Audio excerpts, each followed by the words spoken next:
Bonjour, bonsoir. Azul Flaoun. C'est un sujet tabou que je vais traiter. Un sujet que la presse stipendiée algérienne n'oserait jamais aborder. Parce qu'on vous dit non, on ne parle pas de Kabyle, d'Arabe, de Chéri. Non, ce phénomène existe.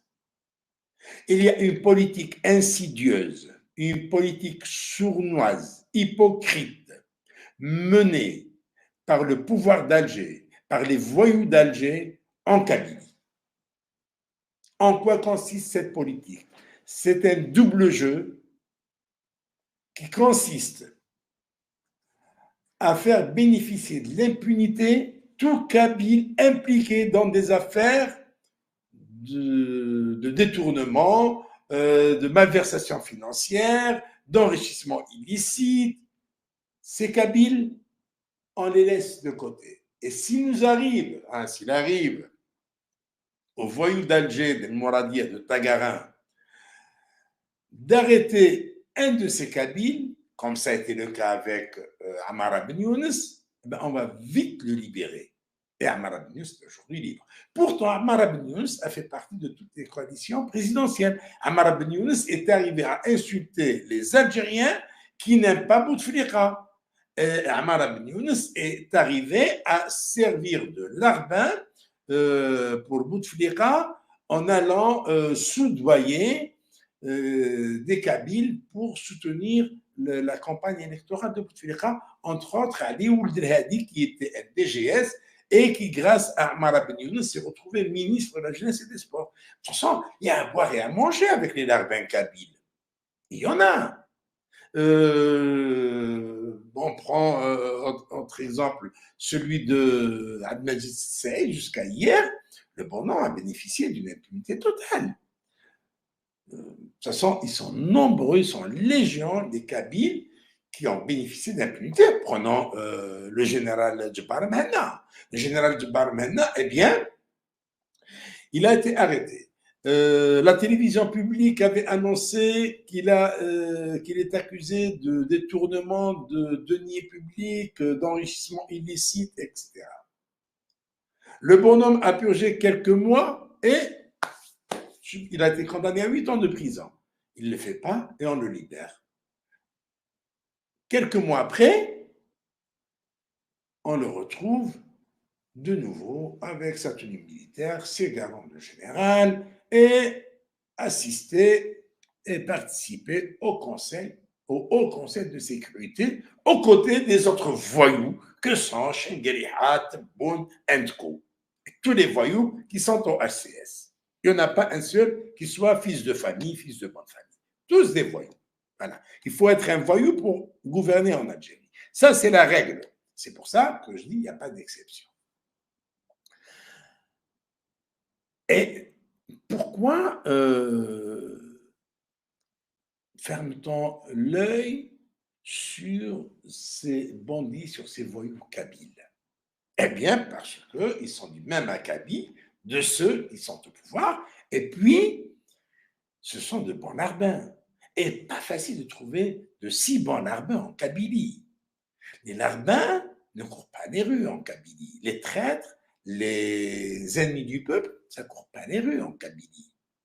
Donc, on s'accroche à cette catégorie de personnes qui est devenue une denrée rare en Kabylie pour servir Tebboune, Chengueriha et Co. comme ils ont servi Bouteflika et Co. Et voilà. Tel est le secret de ce double jeu. Et puis, cerise sur le gâteau, et c'est la raison essentielle de l'impunité dont bénéficient ces Kabyles, KDS, Kabyles de service, c'est qu'ils servent de couverture pour toutes les exactions, toutes les violations, toutes les arrestations, tous les forfaits commis en Kabylie. Eh bien, ces KDS servent de couverture. Vous n'entendrez jamais, au grand jamais,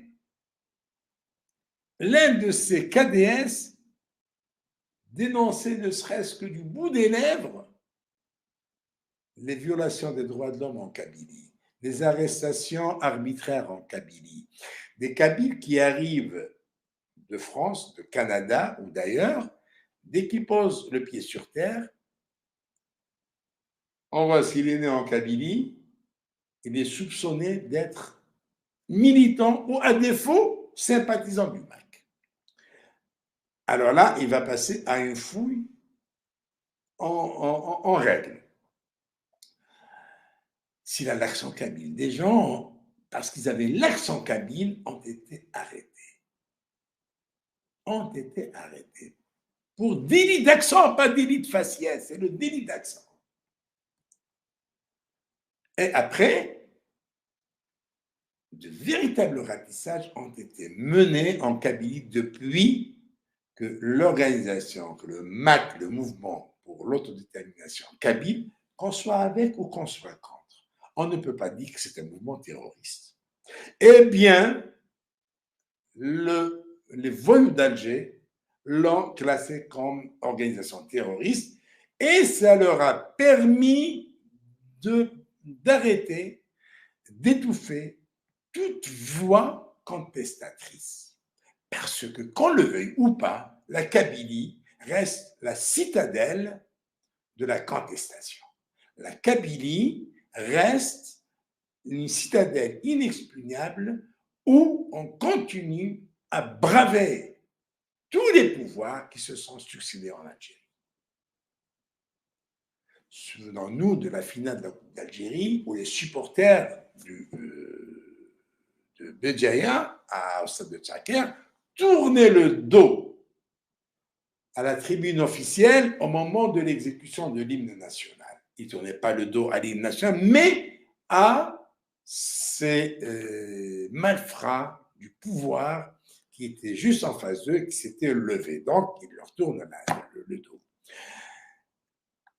Cette Kabylie frondeuse, eh bien, il faut la mater. Pour la mater, on doit fermer les yeux sur ce qu'elle a de plus pourri. C'est Ammar Ben Younes, c'est Sid Saïd, c'est Djibar Menna, c'est Hussein Boulahia, etc., etc. Voilà le double jeu du pouvoir en Kabylie et qui, tôt ou tard, se retournera contre les voyous de Tagarin et de Mouradia. À bon entendeur, salut. Au revoir.